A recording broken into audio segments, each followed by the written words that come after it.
How are you, lads? Myself and Daniel are up here today with Jason from HCR Restorations in Donegal. A couple of questions that you've been asking us recently on Instagram and that as well to bounce off, and Jason has very kindly decided to dedicate some of his time today to answer these questions, so stay tuned and let's see what we can get out of him. When are you going for the Joe Duffy job? Never. Never. How are you, lads? So as you can see, we're up here with HCR in Donegal, up to see Jason and ask him a few questions about bodywork, anything and everything. So we'll go in here and look at some of these lovely cars. Here he is. Jason, how are you? What's going on? Thanks for having us back up again. Hey. So great to have you. Good to be back up, and we're going to rattle your brain now for a wee while. Sure, a bit of crack. Bit of crack anyways, yeah. You have the table and all set as well, so yeah. Kettle flicked. All kettle's on. Now, for those of you watching who don't know who Jason is a 10-year veteran of the classic car restoration scene here in Ireland. He even has his own company, HCR. And in my opinion, it is the best classic car restoration company in Ireland. Anyone who follows Jason on social media knows that this man is known for his attention to detail and his vast knowledge of cars, especially when it comes to the 8086s. Jason has agreed to have a sit down with us and to talk about his business and to share some of his vast knowledge when it comes to working on cars. This interview was nearly 3 hours in length. We just found Jason so fascinating to listen to, which also explains why he has his own podcast, the HCR podcast. It's a new endeavour for Jason, but as you can already tell from his trademark calling cards of quality and knowledge, it is a must listen if you are a Petrolhead. But with this interview being so long, we've decided to split it up into 2 parts. So sit down and enjoy part 1, part 2 coming soon. Put him out of his misery, exactly, yeah. Fuck off, fly.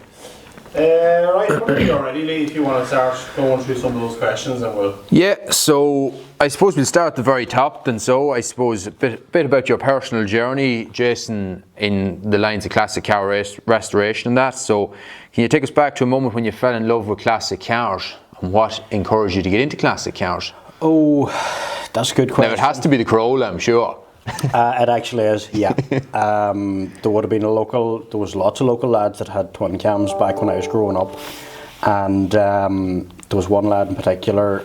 He had mates up the road from our house and always used to see the twin cam going up past. Nice. Red over black, probably. It was silver over black. Oh, silver over black, right. Silver over black, and it was either silver over black or silver over graphite. I'm just not too sure now. And I don't know, I would say I was probably maybe 9 or 10. Oh yeah. And I can see how that worked out for you. I was constantly talking about twin cams then, and twin cams that time were classed as a death trap. Yeah. And my parents says, there'll never be any twin cam about this house. So that made me even more determined. I thought, if they're that bad, I definitely need one. You need one in your life. Yeah. That definitely is what would have started it now, without a doubt. I suppose then over the years, how has your approach to restoration evolved? I suppose, how it started and how it evolved. As I said, always was working at the cars from word go, but I would have done an apprenticeship in metal fabrication.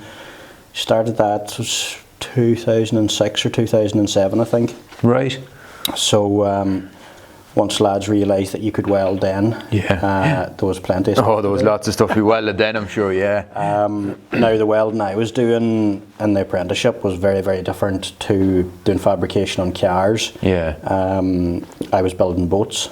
Oh, right. I done my apprenticeship in Mooney Boats and Killybegs, so you weren't really putting 0.8mm sheet into too many boats. Yeah. It was normally from kind of 6mm steel up to maybe 20-25mm steel if you were welding stuff if you're welding a crane onto the deck of a boat or something, it was pretty you didn't want to be using light stuff there or she'd pull it out of it. So like when I would have started working at cars and doing fabrication on cars, even though I knew how to weld, it was nearly like learning again. Yeah, it must have took you a long time to come from being able to weld 25mm steel back to 0.8, like. Yeah, you've been blowing holes everywhere. Oh, it's unreal. Yeah. And when you're taught in a place like that, when you're welding heavy stuff like that, it has to be welded really good. So Yeah. you're welding with maximum heat Yeah. to get maximum penetration into the steel. Yes. You're welding a constant line, and if you're welding anything vertical, you're welding from the bottom up. Yes. You're not doing it down the way. Right. Which is acceptable for welding sheet steel, but it's not acceptable for welding heavy steel, because even though they say a MIG welder is multi-directional, you're not getting the same penetration once you're dragging away from yourself or dragging the torch down the way. When you think Right. about it, your wire's coming out. So you're dragging it away from itself, Dragging away coming from down the way. Now, that's okay on very, very light gauge steel. Yeah. But on heavy steel, it's not. You have to get maximum penetration into it, so you're welding up the way. And There's something now I wouldn't have known that now at all. welding vertically is naturally a lot harder. You know, Yes, going up the going way up the way, rather yeah. than doing a downhand, because downhand you just zoom down it. Yeah. It looks lovely and smooth and everything, Yeah. but it's just pretty much sitting on top of the metal. Again, Right. as I said, that's okay for light gauge steel, you know. Yeah, yeah. But yeah, there was a wee bit of kind of relearning that way for it. And I soon realised, right, if I'm welding a panel into something, you just can't go at it, have it butted up, and you can't just go zzz, Yeah. because that's going to be like a banana. It's Banana gonna be then like the that. end. So you learn very quickly. I had an old Hilux, and I put an arch into the back tub of it. Would have been the first kind of major bit of fabrication I did, and yeah, that was like a banana. You just started at one point and just kept I going. just started at one point and kept going, and realised then very quickly, no, That's you need not to a good weld a idea. bit, cool it down, weld a bit, cool it Cool it down. down. There's other different measures that you learn as you go along, how to deal with distortion and stuff, but Yeah. that would have been the first experience of doing the sheet metal That might welding. have went wrong for you. You know, but then you have to do that stuff and have to make them mistakes to learn. Oh yeah, that's you know. it's all about learning too. Like that's But it's very easy to make that mistake, and I see that a lot of the time with lads that is doing work for themselves. That's one thing that they'll make a mistake doing. You know, one other example actually was a lot of the time when you're welding, we'll say this was a chassis in particular, and when you're welding heavier steel, you have to be careful because it still will pull slightly.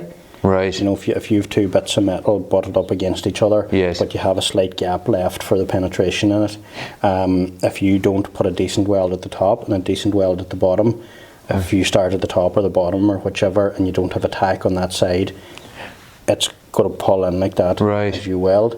It was an old Land Rover Defender that I was welding a chassis in for a mate of mine, Right. and I can guess where this is going. it was an off-road one. Welded it all up,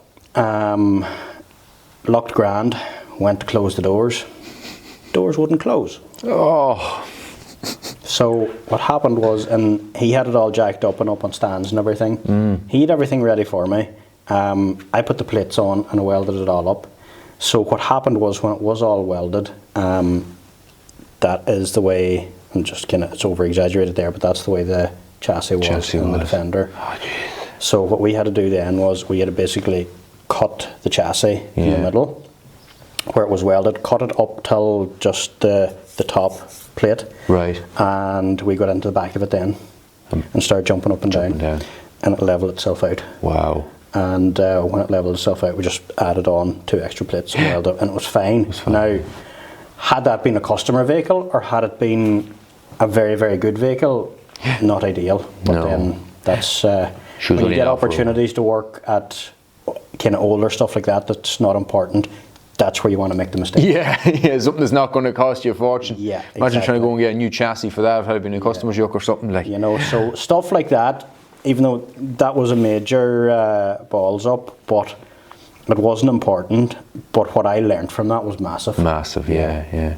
That's just one of them things. You just, no matter how much you talk about it, even myself and yourself talking here, like, it's something you won't learn until it happens to you.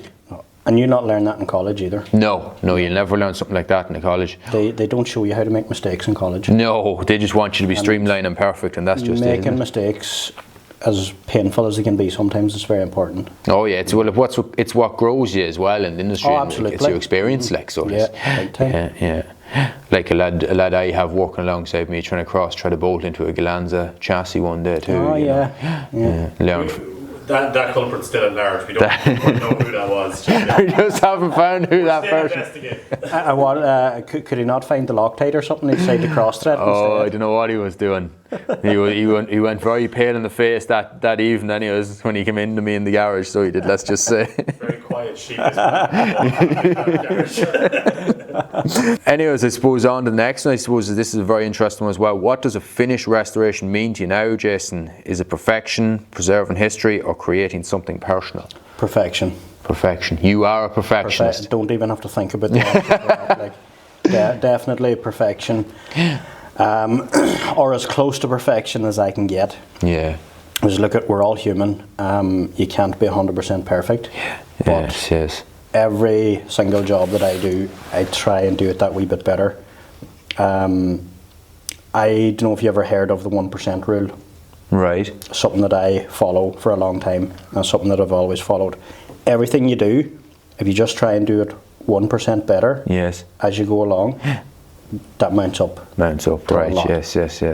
So if you're even at something for a day, and you start on it in the morning, and as you progress on throughout the day, you're thinking, right, I might try and do this wee bit here, just that wee bit better. By the end of the day, you've done a massive amount better. Massive amount better, yeah. Stuff like that definitely makes a difference, you know, and I would kind of follow rules like that. Some people might think that's strange. I definitely am strange. Look, if you're restoring cars, there's something wrong with it. There is something wrong with you, isn't there? You know? Yeah, there is. Yeah. There is. Funny, I've seen it on Jason's socials and that, on Instagram and stuff like that, when he was building this lovely GTR here behind us. I've seen him a video recently put up, just putting down little bits of sealer for clips for the roof rails, and I just texted him, I says, you've got a problem. Yeah, but stuff like that is something that we focus on big time. Because it's them little details that lets it down if you don't. Even though where them clips are now, they're never going to be seen again. Yeah. But I know that they're done right. Yeah. You know. Yeah.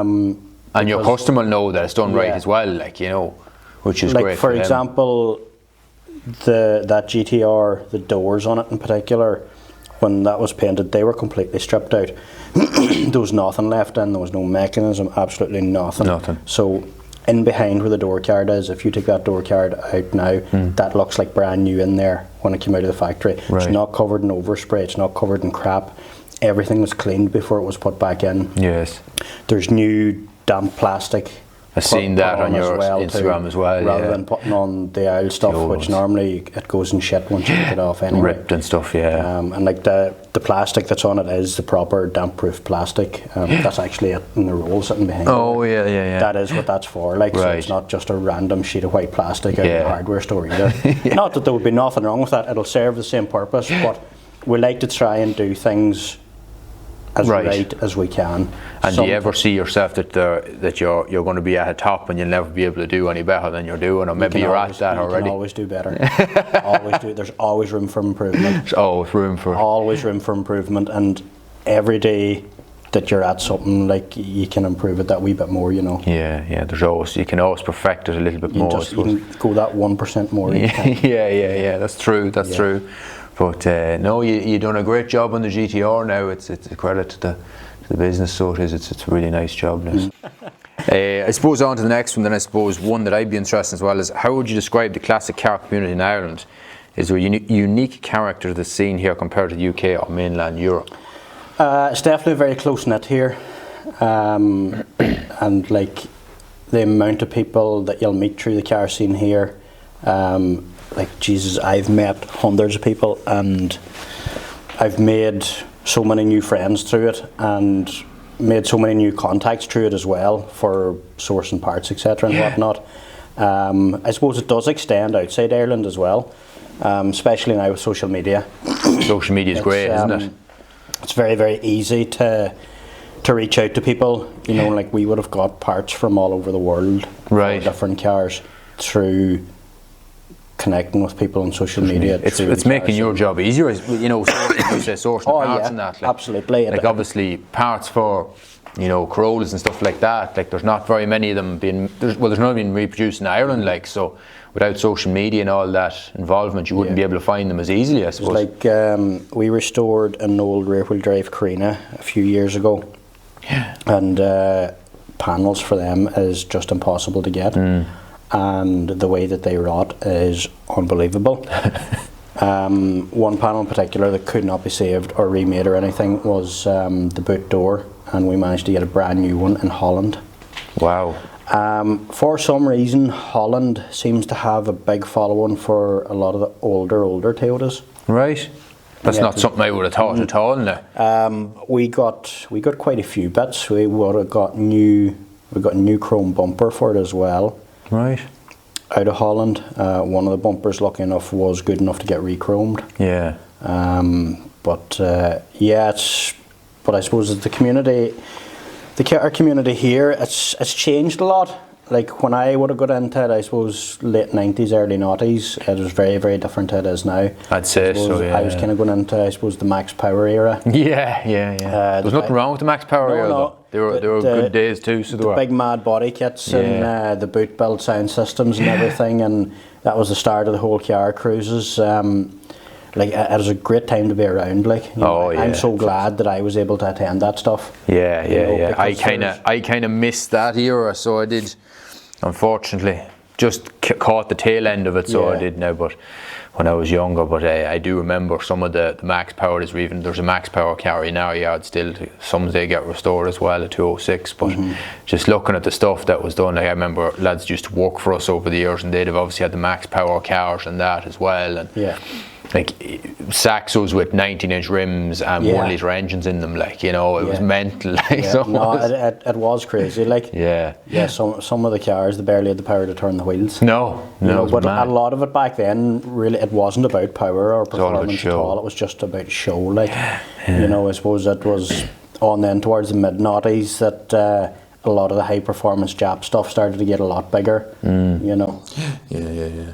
That's actually something that I listened to on one of your podcasts last night, the one that you done with Richard Bradley, just, and he was talking as well about how things have changed. The cars in Ireland, you know, all the performance Jap cars started to come in, as you're saying, in the noughties. Like, there was nothing here before that. It was your Corsas, your Clios, and your Saxos. Like, whereas now, then in the early noughties, it was your Skylines, your Evos, your Imprezas, like all that stuff started to come in. And I suppose that changed the car scene a bit in Ireland too. Obviously, the introduction of the Civic, I suppose, was a big one too. Like, every young lad had a Civic back then. Like, every young lad wants a Civic now, but unfortunately, they just can't have them now, isn't it? That's crazy.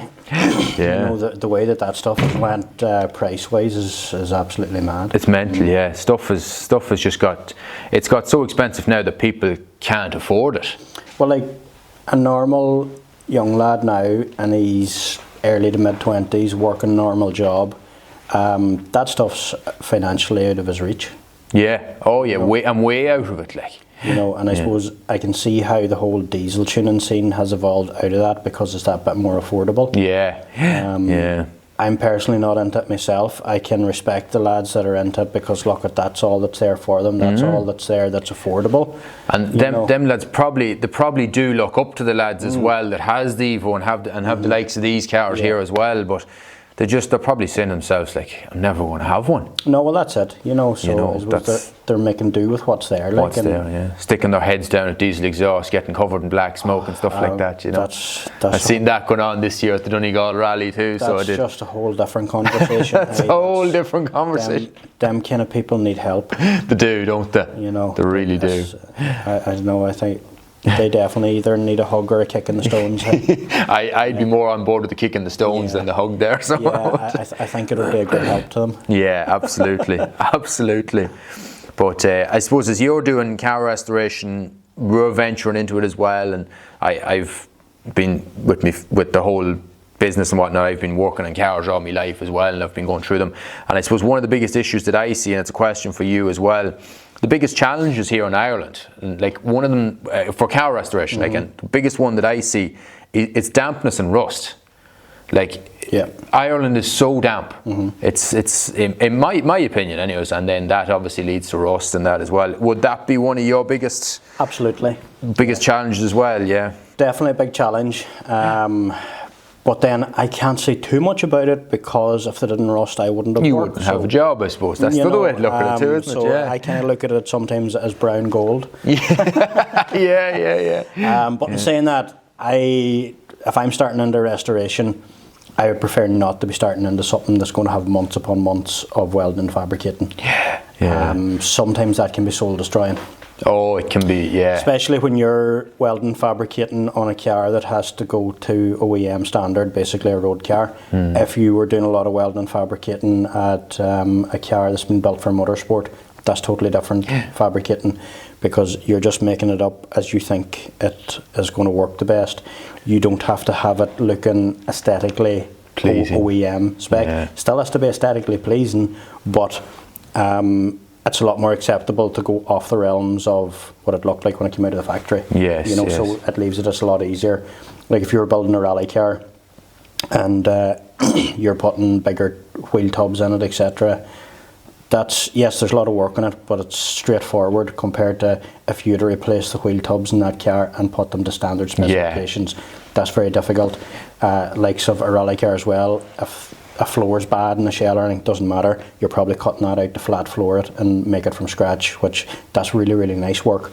Whereas with the restoration work, watch yourself down now. Chair nearly fell there. The restoration work, when you're keeping it to kind of factory spec, it's a lot more difficult, you know. Yeah.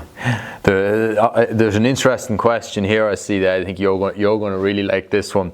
Do you think Irish built or Irish registered classics, and I know you're a fan of these, like some of the Fords or Opel models, carry more sentimental value locally than, say, a Jap import car? I know you love your Fords now, Jason. They definitely do. I'll not say too much about the Fords, because at some stage I'm going to get the life beat out of me. So I am about this. A Ford crew's just going to roll up here someday and just beat you up. Yeah, that's probably going to happen someday. But the original Irish cars, definitely, there's something about them.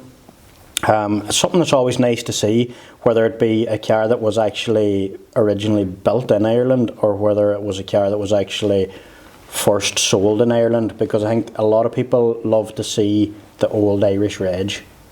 Oh yeah, and a brown book. And a brown book. They love a brown book over here, don't they? That blue twin cam behind you is actually an original Irish car. Right. That's one of 47 twin cams that were sold as Irish cars. And strangely enough, they were a higher spec car than a UK car. Oh, right. Which under normal circumstances doesn't happen. No. You'll always try and get the English higher spec car. Yeah. They came even early spec as well as late spec with an electric sunroof. Right. And they had an adjustable steering column as well, which a UK car never had, early or late. It was only That's strange that the Irish car had that. It was very strange that they were slightly higher spec car. Yeah. And that's so funny, like when you mentioned that the one of 47, straight away I have more of a love for that car now. And I don't know why. Yeah. It's just weird, like you just said that and I'm like, I like that now. Like that's an Irish car. I don't know why, but it's just, it's cool. That's old Cork reg, so the last three digits is NZK. NZK, right, yeah. So in here in Donegal we would have ZP and IH. And actually the first Irish twin cam ever sold in Ireland was sold in Kelly's Toyota down the road in Manchester. No way. The first one? The first one, 5800 IH. 5800 and it was Is it still on the road? No, it was like an awful lot of them. Most of them, it was turned into a rally car. Yeah. That's what happened to most of the Irish registered ones. Right. Yeah, there's quite a few of them rally cars. Quite a few of them still rally cars to this day, surviving rally cars. Very good. Well, at least they're still there and they're still on the road. Anyways, to some extent, you know, somebody's getting enjoyment out of them. Yeah. Yes. Very good. Very good. I suppose, Jason. So when you're coming on to a new restoration, like especially these sort of things as well, like how do you manage to draw the line in keeping something original or taking it past that and doing a little bit more to it. Like, I suppose that's probably something that the customer kind of decides to and says it to you. But you were saying as well about this car beside us that you managed to get the owner to go back to original paint, which in my opinion a car like that should be original paint too. Absolutely, yeah, absolutely. Now you're saying about changing stuff and deviating a wee bit from OEM spec. Again, yes, we'll sit down with the customer. Sometimes it depends greatly on the vehicle. If you have a vehicle that comes in that's extremely low mileage, everything is 100% original to the car, it's never been messed about with, there's paperwork to back it up, I would be pushing the customer hard to keep that original. For the simple reason, if the customer ever wants to get out of that car, that it's going to be worth the maximum amount of money. Yes, Whereas if you have a car and you have stuff changed here and there, look, it's not going to be as original. Yeah. Now, if a car comes in, there's no paperwork really much with it, no service history, there's a lot of miles on it, it's probably had a hard life or anything, customer wants to restore that, and we'll say do kind of, I suppose what you call a resto mod, add in a couple of different things, maybe put in a couple of things to improve the car. Yeah, absolutely, I'd be on for that. We have an FJ45 Land Cruiser we're doing for a customer. It's a long-term project. That's going to be very much a resto mod. Yes. There's going to be disc brakes fitted all around on it. There's going to be power steering added into it. It's got one of the straight six, I think it's 4.2 litre petrol engines. There's actually, the carbs is coming off that, and there's going to be a single point injection unit with its own ECU added on to that. So it's a lot more user friendly for the customer. They just get in, started, go, drive. There's good brakes on it, there's power steering on it, etc. Because the way it is at the moment, it's basically a tractor. Yeah, be very big old heavy steering on it, trying to get around. And like stuff, the steering on it actually is massive. So it's like steering a ship. So as you have plenty of leverage to steer with, you know. But stuff like that, and like that came and it didn't have its original rear bed on it, etc. So it's been messed about with. So sticking solely to originality and that, it's not really that important. It's not important to it. I suppose it's not going to benefit in any way either, I suppose. So, is there any particular type of job that you find rewarding? You know, like what would be your go-to? Like, say you had something that was completely rotten, you know, a car or whatever, and you get it back. Is that the most rewarding thing for you, or? I'd probably find a lot of aspects of the restoration rewarding. Each step has its own particular rewards, you know, like you take it in, you strip it out to bare shell, that's really satisfying. Even if you had stripped out the bare shell and that shell's largely rotten, the fact that all the stuff's stripped off it, you see what you're dealing with. Basically you have a blank canvas to start with. That's very, very rewarding. Again, next process then, when it's sent to the media blasters, you have all of the paint. If the car is painted several times, there are going to be different colours here and there. Once that's all clean and you're left with a shell that's just nice bare steel, again, very rewarding. So each step is rewarding. It is very rewarding in itself, you know. Very daunting though too. Can be, yeah. It can be very daunting, but to be fair, there's not much now that'll scare us. Scare you, You have kind of seen it all at this stage, haven't you? We've seen a lot of very bad cases. Yeah. That's true, I suppose. Work and welding and stuff like that. I do find it very daunting when a car is completely stripped. To think, oh my God, I'm this far in now. I can't quit. Well, how do I get back to where it was? Oh yeah, and like that's very normal because there is a lot of stuff in a car. When you have a car totally stripped out, it is crazy the amount of stuff. When you have everything stripped out and it's sitting here on the floor beside the car, sometimes you'd wonder, how does all of that actually fit in there? Back in because there, I know when we strip something, the amount of space it takes us to store stuff, it's unbelievable. It's a lot bigger than the space it fits into. Exactly. You know? That's something me and Daniel have come up against recently as well. We've the Galanza shell now completely stripped back. We're getting a job done it shortly, but we've heater boxes, dash, reinforced bars, everything, seatbelts, the whole lot of it, and just space to store this stuff is just incredible. Like, oh yeah, it's something you couldn't have enough shelves. Yeah, exactly. You just could never have enough shelves. That's something me and Daniel are always saying. We just need a shed full of shelves. Now, when we're stripping something, we bag and tag everything. Yes, I've seen you doing that. All right, good. That's a massive help. Now, when you're stripping something at the start, you think, you know, oh, I'm wasting so much time. Like, look at the time now it's taken to do out this label, put it on the bag, put all this stuff in the bag.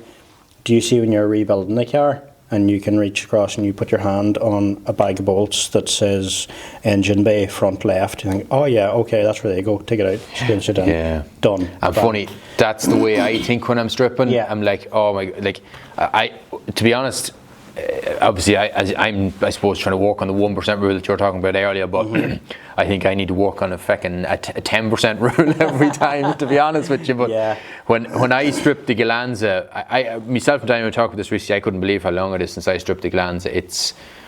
I think it was nearly 5 years ago now when I stripped the thing. Like, again, I was only young. I wanted to get this Galanza on the road or whatever. Didn't realise the depth that I was going to go into with the restoration at the time.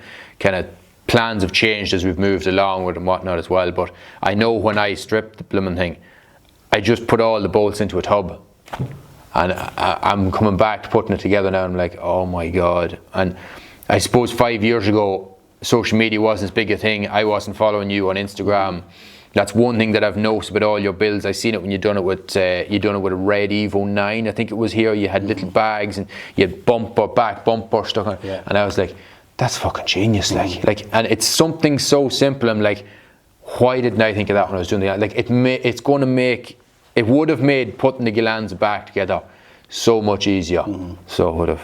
Now, in saying that, if I'm stripping a twin cam, I could probably throw everything into a bucket. You know yourself at this stage, whereas if we were stripping a twin cam now and we're bagging and tagging it, I'd probably maybe just, or I'd get a big tub, and it'd be one tub, and it'd be the rear of the car. Maybe the front of the car, an engine bay, you know, rather than having a whole load of wee bags, but then I know them inside out. Yes. I know what bolt goes where, etc. That's amazing too, like that I suppose you've that much experience now with the twin cam that you just know, and that's it by looking at the bolts. But now that Porsche, that's a totally different story. It's the first Porsche that we started to do. Right.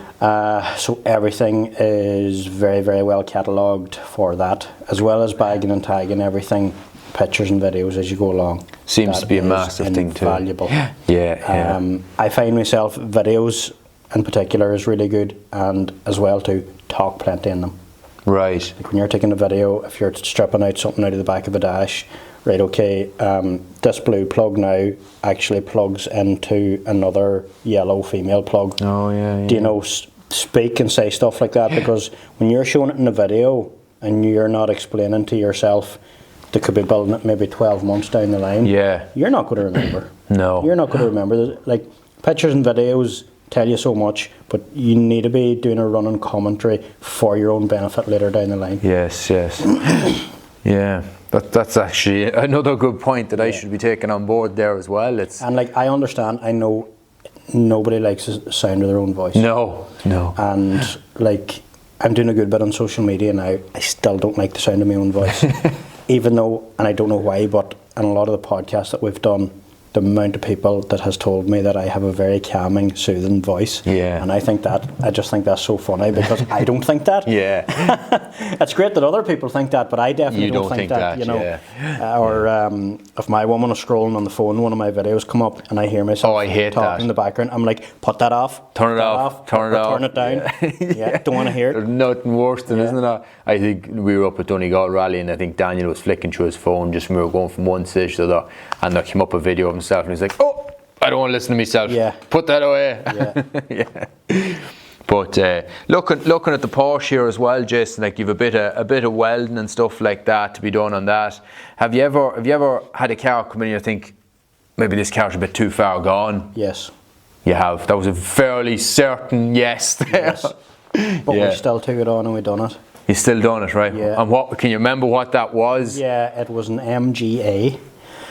I suppose that would have been the start of, everybody would know what an MGB looks like, or an MGB GT, etc. Well, this would have been kind of the earlier models of them. Yeah. It's a little two-seater convertible. Right. I don't think I've ever seen one of them. They are a body-off chassis setup. Right. The chassis was not too bad. There was a good bit of welding and fabricating to do on it, but the body actually came in two halves. Two halves? Two halves. And rotten in two halves? Yes. Oh my God. Like that alone, like how did you not just turn around and just walk away from that? Like, because I didn't realise that it was as bad, and the customer sent it from the UK, and when it was sitting here then, oh my God. I thought, yeah, I can't just decide now that this is too much work or it's too bad. Yeah, you were too far in it, that's it. Yeah, I was too far in, so I thought, nah, do you know what?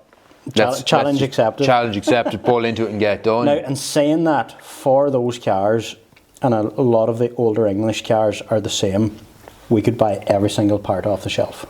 Oh yeah, I suppose, yeah. We had a catalogue, and if you had no MGA at all, and you had the book, and you started ordering bits, you could build one. Build one, right. Yeah. And your customer was all right doing that. Like some customers, they just don't, some customers can't get into their head that it's easier to buy a pre-made panel and put it in than you spend 10 hours making one and weld it in. Yeah. You know, your customer was all right with buying, yeah. No, he was happy enough. Like when we explained, just trying to think what panel in particular, part of the boot floor, we were able to get a repair panel for that. It was fairly pricey. Customer wasn't too sure about it, but I explained to them then how much it would cost in labour if we actually fix that, and it doesn't add up then. It's most of the time it's more economically viable to buy a part if it's available rather than to especially when it comes to fabricating, because the time lost in labour and fabricating is crazy. It's crazy. It's, like the time to make a small little piece, even the size of your phone there, that might have a little shape in it. Nearly the smaller parts are harder to make. That's right. So that, because you're trying to get little bends into them and stuff, and oh my God, it can be very technical, so it can. So very frustrating too. The body shell of that, I would say, was 80% replaced. Right. Yeah. Jesus. What was left original on it, now the doors were original, they're actually aluminium, aluminium wrapped around a steel frame, they were okay. There's kind of like what you call the front nose cone was original, and then the rear, I suppose it's not a nose cone, but the rear end cone, where the wee boot door sits down onto, that was original. The wings were all still original. Now they had got work done previous to them coming here. Right. But floor pans, there actually is no floor pans because it sits down over the chassis. Yeah. And the floors are in the chassis, and the floors are actually timber. Yeah, floors are plywood. So there's no fabricating work needed there? No, there's no fabricating work needed there. But yeah, that was definitely a challenge. Now, we didn't complete that car. We done all the fabrication work. We got everything blasted and into primer. We done the engine. Left it back as a rolling shell, basically a full car, and then that went back to the UK to get completed. And the likes of that customer, then, because do you ever keep in contact with them, or do any of them ever keep in contact with you? Some of them do. Some of them do. Some of them do. Like that car there, specifically, be interesting to see. You know, where is it now? Like I'd be a disaster like that. I'd love to know where these cars are. Are they still on the roads? And you know, some customers we've actually had a great relationship with them. You know, and there's customers that are good friends of mine now. Right. You know, look at I know some people say don't mix business and friendship and that, but a lot of the time it just happens. Just happens, You just grow a partnership and a relationship with the customers, and that's just it. And thank God at the moment now we're lucky to have really good customers. That comes with time. You learn to know the kind of guys to avoid in that. There'll be certain ones you just don't want to get involved with. Exactly. And I suppose then, like, especially this next question in relation to these cars, more so I'd say, because you're so interested in them as well. Do you ever clash with a customer? Like, say a customer comes in and they're like, so say you were talking there about having documents and stuff and having a calculator, and that person rocks and says, no, I want to, I don't know, lower it and do everything that they shouldn't do to it basically. You're like, no, let's keep it original. Like, how do you get round that, or what way do you deal with that? Yeah, sometimes that can be difficult.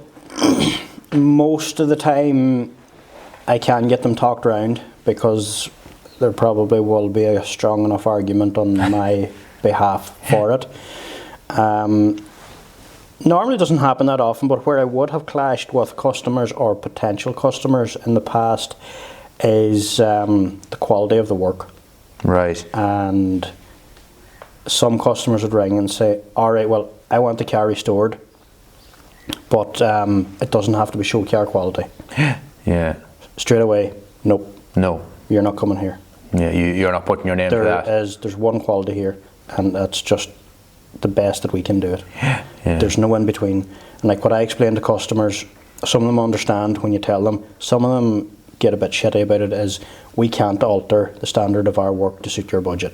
Yes, yes. You know. You keep your standard here, Yes. and that's it. It never drops. That's it. And look, if you can't afford it, that's okay. It's no problem. We're not for you. Yeah. You know. And do you find that customers understand, you know, the price of labour, the fabricating work, the paint? Like, do they understand how much time goes into it, or do you have to kind of educate a lot of customers before they come to you? You have to educate a lot of them, but a lot that you have to educate are potential customers that have never become customers. Right, yeah. Once you start educating them, they're like, someone's coming to you with a car thinking you'll tidy up underneath it for €500 and send it back out. Like, and as you say, your standards are here, you're not dropping them because it doesn't suit their budget. Like, it's like the hours of labour in it is, it is very hard for people to understand because there is crazy amount of work in it.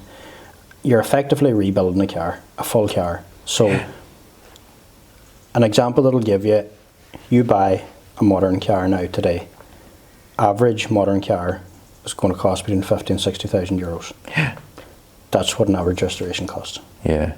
But you're effectively getting a brand new car for it, yeah. And you're getting a better car than a new car for it too. Exactly. Yeah. So like all these older cars, I'm a real old car guy myself, like, and I prefer the older cars. I think keep them on the road, and they're far better than these newer modern cars, like steel, everything that goes into them. Like, Oh, absolutely. I mean, the newer stuff now, it's just, it's very soft, like. the quality's not there. The quality's there in some aspects, but the quality, I suppose, in the stuff that you think should be good now isn't. You know, whereas I found cars from, I think, the mid-90s to the early 90s, they seem to have the rust and corrosion problem under control. Yeah. It seems to have started again now. Oh, it's a big time. Yeah. You know, I think it's a massive thing at the minute is corrosion. I think myself, personally, that it's down to the quality of the steel, not so much the coating on it. Yes, there's very little coating on it. We've had vehicles in here, older vehicles, mid-90s, even late 80s, that's got nearly no coating on it at all. Yeah. And yes, they may be rusty, but they're not rotten. They're not rotten, yeah. Whereas you could have a 2014, a 2015 car now, I'll not say any particular make because a lot of them are all the same. Yeah. And they could be like rotten beyond repair. Even newer cars than 2014 or 2015. Yeah. I know that's a 10-year-old car now, but in my opinion, a 10-year-old car isn't really an old car. No, you know, not to the likes of us that we're looking at, you know, 80s and early 90s cars, like, you know, or 70s even, like they're old cars. Whereas a 10-year-old car, as you said, it's not an old car now, so it's not. I thought it was dead when the fucking chair released and it tilted back there. Because normally it does tilt back, but sometimes it jams, you know. When I was leaning my full weight, and next thing I was thinking, oh fuck, am I going on my ass here? That would have been the trailer. That'll be fine. That would have been the trailer, yeah. We thumbnail there, Jason's chair going and falling. That would have been so fucking funny. Two legs up in the air.